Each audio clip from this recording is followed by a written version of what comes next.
there! Welcome back to the classroom. Let's put a little vacay in your day.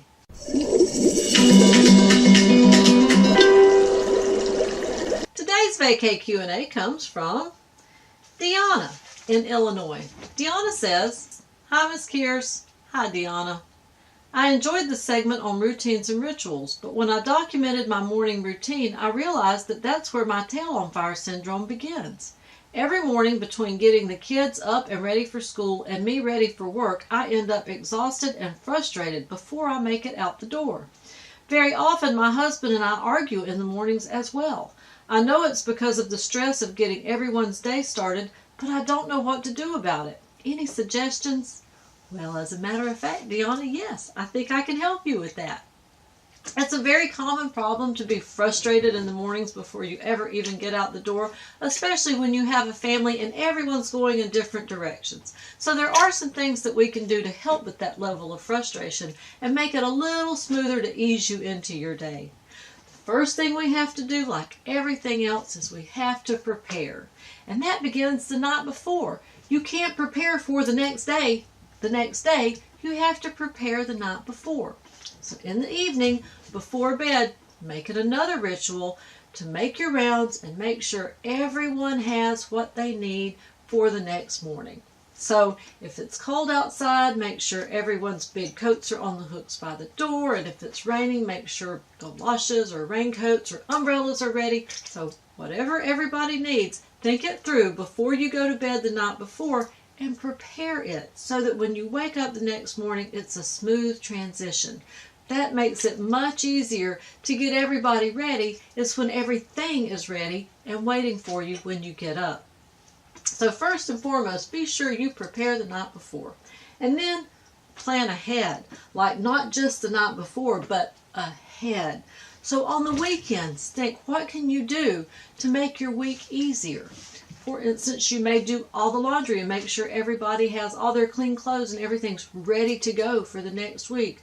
By all means, make sure you have groceries, because when you get up and there's nothing to give the kids for breakfast, that frustrates everybody. So just plan ahead.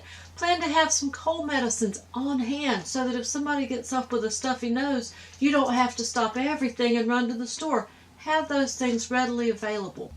So when you have downtime, spend a little of that time in preparation and planning for what's to come.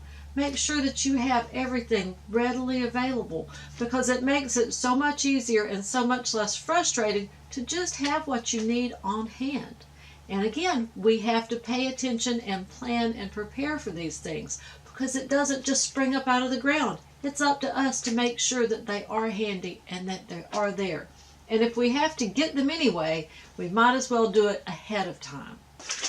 And after that, the key is to persevere, because unfortunately, things happen that we just cannot possibly expect. And we have to expect that as well. So pad a little time in your schedule for the unexpected trip to the grocery store, or the unexpected trip to the gas station, or the unexpected stuffy nose. So just pad your time a little bit in every direction so that you're not running just in the nick of time.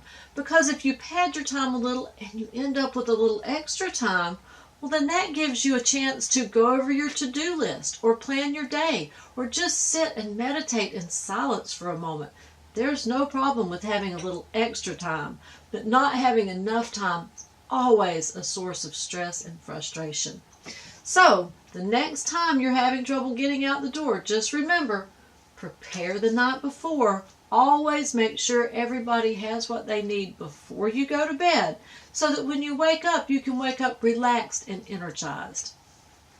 And then plan ahead. When you have some downtime, plan for what you can. So make sure you have simple things like groceries in the house, gas in the car, and cold remedies in the medicine cabinet, just for those eventualities that we know are going to come. And after that, we have to persevere, because we can't plan and prepare for everything. So just leave yourself a little extra time at every event, and that way you make sure that you have as much time as you need, and if you have a little extra time, all the better. Okay, Deanna, I really hope this helps. Drop me a comment in the box below. Let me know how it goes. And if you have any further questions or comments, just leave them there and I will either follow up with a comment or another video. See you soon.